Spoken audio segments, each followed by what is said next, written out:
Bonjour à tous. Donc, nous débutons notre journée grenobloise du Tour de France de la stratégie d'accélération de santé numérique. Nous sommes aujourd'hui à Grenoble, donc à Meditech, qui est un espace unique dédié à la filière de la santé à Grenoble. Et je les remercie tous de nous accueillir ici. Donc, cette table ronde est en distanciel, en visio. On prendra des questions sur la dernière demi-heure de la table ronde. N'hésitez pas, à les poser dans le chat pour qu'elle nous soit remontée. Donc, cette table ronde elle est dédiée à la filière d'excellence de l'imagerie en France, qui est particulièrement bien illustrée sur le site grenoblois. Aujourd'hui, l'imagerie est quasiment exclusivement numérique. On verra, et ce sera illustré notamment par Thalès un petit peu plus tard. Un élément emblématique a été justement la création des plans de rayon X au début des années 2000, qui a vraiment propulsé la radiologie dans le numérique.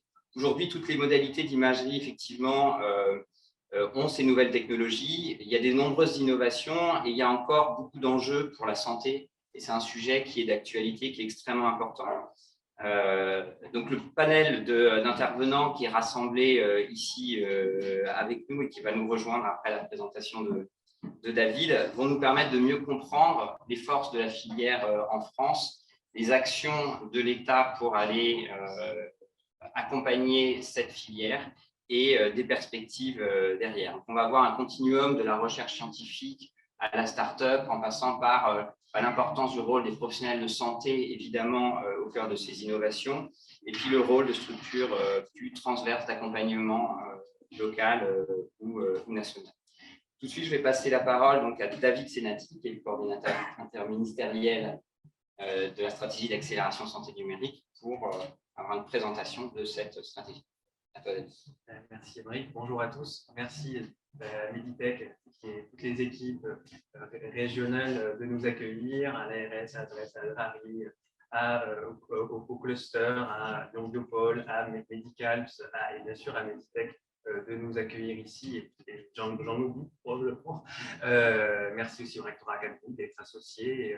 Donc on est ravis de vous rencontrer, de venir à votre rencontre ici à Grenoble, en région Auvergne-Rhône-Alpes, pour vous présenter cette stratégie d'accélération et effectivement insister sur les actions en faveur de l'imagerie qui constituent une part importante de la stratégie, puisque représente 100 millions d'euros sur l'imagerie sur un total de la stratégie qui est de 650. Vous voyez l'importance que revêt l'imagerie médicale dans la stratégie d'accélération santé numérique et qui justifie aussi le fait que nous venions ici à la rencontre de ce territoire d'imagerie qui est Grenoble. Voilà. Je vais vous présenter rapidement la stratégie d'accélération santé numérique dans sa globalité pour ceux qui ne la connaissent pas. Parce que ceux qui nous suivent à chaque étape, ils se retapent la présentation de la stratégie d'accélération.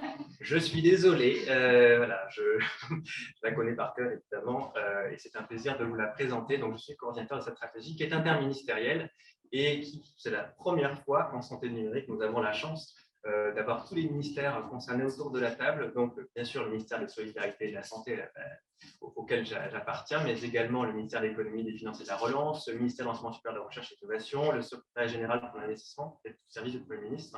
Donc, on est ensemble autour de la table. Nous avons construit cette stratégie d'accélération et avec l'ensemble des acteurs que je vais vous présenter aussi dans une vaste consultation publique quand je vous présenterai plus en détail la stratégie. Donc, la stratégie d'accélération s'insère dans un panorama d'action publique en faveur du numérique en santé et notamment dans le cadre de la feuille de route du numérique en santé. Et cette feuille de route nationale qui est schématisée par cette maison. Alors là, cette maison aussi, vous la connaissez depuis bien avant la stratégie d'accélération puisqu'elle existe depuis 2019 à la création de la délégation ministérielle au numérique en santé au sein du ministère. Cette maison représente l'État plateforme, cette logique qui vise à faire un parallèle avec notamment le secteur du BTP, vous en doutez, vu la maison, qui, dans le secteur du BTP, l'État en fait propose des infrastructures, met à disposition des infrastructures, le bout à l'égout, l'électricité, etc., sur lesquelles viennent se plugger des habitations, c'est très schématique, construites par le privé. Donc l'État fait les infras, le privé fait les services. plaît.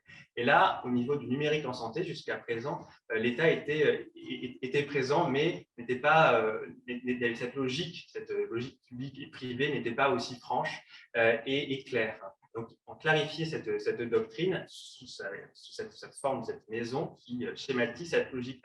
L'État propose des référentiels et des services socles, donc autour de l'éthique, de la sécurité, de l'interopérabilité des services socles, par exemple les messageries sécurisées, l'agenda, la e-prescription, la petite coordination, sur lesquels viennent se plugger les industriels qui vont pouvoir gagner du temps, se faciliter la vie avec des référentiels interopérables, des sujets de cybersécurité reconnus internationalement, des sujets d'éthique aussi, et développer plus rapidement leurs services pour offrir un service à valeur ajoutée supérieure à leurs utilisateurs professionnels et citoyens.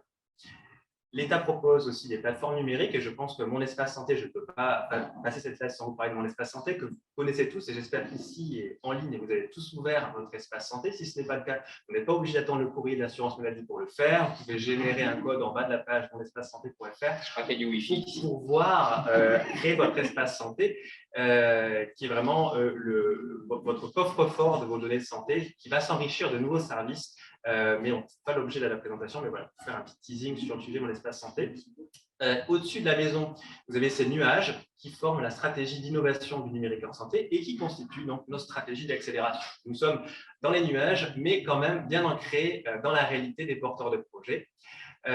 Si on prend un autre angle de vue, là c'était l'angle schématique, on va dire de l'entièreté de la paysage technique et feuilles de route. Là, dans la dynamique des plans qui se succèdent, pour que vous puissiez aussi avoir les idées claires, c'est très bien que c'est parfois pas simple de suivre cet empilement de noms et de branding. Aujourd'hui, voilà comment ça se situe, nos plans nationaux. Feuille de route numérique en santé à la création de la DNS 2018-2019 dans le cadre de Ma Santé 2022, prolongé dans le cadre du Ségur de la santé avec le volet numérique du Ségur, 2 milliards d'euros alloués à la fluidification et la sécurisation des échanges de données entre les professionnels de santé et les patients, dont 600 millions d'euros sur le médico-social, Ségur numérique. Paris Santé Campus, que vous connaissez également, dirigé par Antoine Ténière, qui vise à faire émerger, structurer une filière du numérique en santé et avoir un point émerger l'iceberg qui matérialise notre secteur avec visibilité internationale, avec à terme la rénovation du Val-de-Grâce d'ici 2028. Et vous voyez notre stratégie qui est en bas, ici, en rose, stratégie d'accélération santé numérique, qui s'inscrit dans un plan, lui, s'appelle France 2030, qui a pour ambition de faire certains secteurs, des secteurs leaders pour propulser la France dans un avenir brillant pour 2030. Nous sommes une vingtaine de secteurs à avoir été sélectionnés, la santé numérique en fait partie, aux côtés des batteries, du quantique, de l'intelligence artificielle, de la cybersécurité, des maladies infectieuses émergentes, etc. La santé numérique est une thématique prioritaire pour la France. Cette stratégie, c'est 650 millions d'euros. C'est notable. C'est la première fois que c'est une stratégie interministérielle. C'est la première fois que ça arrive. On a mené une large consultation publique. Plus de 400 personnes y ont répondu. 50 entretiens qualitatifs avec tous les acteurs de l'écosystème, les utilisateurs, citoyens, professionnels de santé, industriels de tout type, académiques, chercheurs, etc. Nous avons conçu cette stratégie et qui a été annoncée par le président de la République en juin 2021 et présentée par les ministres concernés en octobre 2021, donc c'est assez récent, à Station F. Cette stratégie, c'est 5 axes: formation, recherche, maturation, évaluation, expérimentation et déploiement à grande échelle, avec un certain nombre d'actions et de budgets associés. Nous avons parlé formation lors du Tour de France à Nîmes et Montpellier. Nous parlons aujourd'hui recherche et évaluation, maturation sur l'imagerie à Grenoble. Nous parlerons santé mentale à Bordeaux, etc. Donc, chaque étape du Tour de France visera aussi à avoir une focale sur les thématiques de cette stratégie d'accélération. Juste rapidement, quelques actions de la stratégie qui permettent de… Je ne vais pas vous présenter les 35 actions, je vous rassure.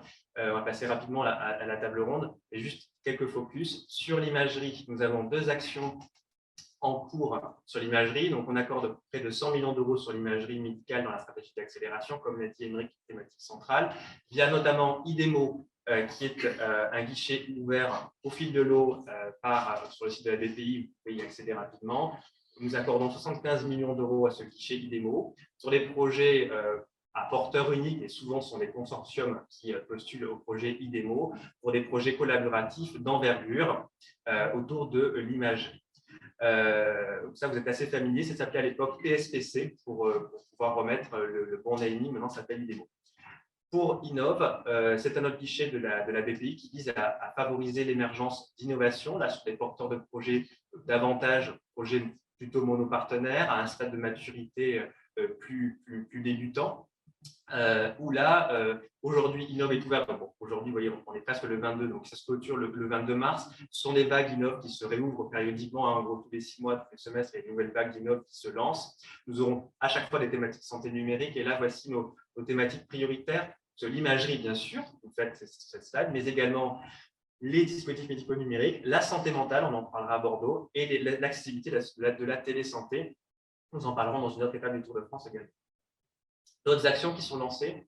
L'appel à projet évaluation, 100 millions d'euros sur 5 ans, 20 millions d'euros par an. Donc c'est un appel à projet annuel. La vague 1, donc la vague de cette année, vient d'être clôturée le 2 mars, qui vise à cofinancer l'évaluation clinique des dispositifs médicaux numériques, donc à vous cofinancer jusqu'à 60% les essais cliniques que vous effectuez sur les solutions numériques que vous développez. On est le seul État à faire ça. On a rencontré nos homologues dans les autres États membres de l'Union européenne et ils sont assez impressionnés que nous mettions 100 millions d'euros sur ce sujet, qui est un sujet crucial et de l'avis de tous, c'est un appel à projet qui est très attendu et d'ailleurs, il y a un franc succès de cette vague. On revient vers vous prochainement avec tous les chiffres. L'accès anticipé, j'en parle pas plus parce que on est un peu pris par le temps, mais c'est une mesure LFSS 2022 très ambitieuse qui vise à faciliter, à rendre plus visible le remboursement des dispositifs médicaux numériques. On sait à quel point le sujet du modèle économique sur notre secteur est primordial et on veut faciliter l'accès à ce remboursement.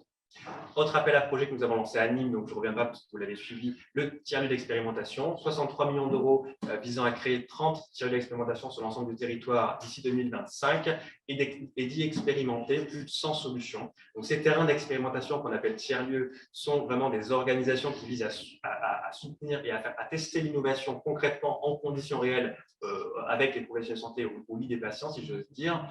Et ce n'est pas pour créer un incubateur ou quelque chose à côté, c'est vraiment pour faire en sorte que l'innovation puisse être testée avec des TRL plutôt là-bas auprès des professionnels de santé dans les organisations de soins, donc les établissements de santé, mais également en ville, en médico-social, qui sont éligibles. Là, l'appel à projet est ouvert pour la création de ces tiers-lieux. C'est la Caisse des dépôts et des consignations qui est l'opérateur. Et un PEPR, donc beaucoup de stratégies ont un PEPR, qui est un programme de recherche qui est opéré par l'INSERM l'INRIA, qui est en cours de validation, donc on pourra vous en dire plus lors d'une prochaine étape du Tour de France.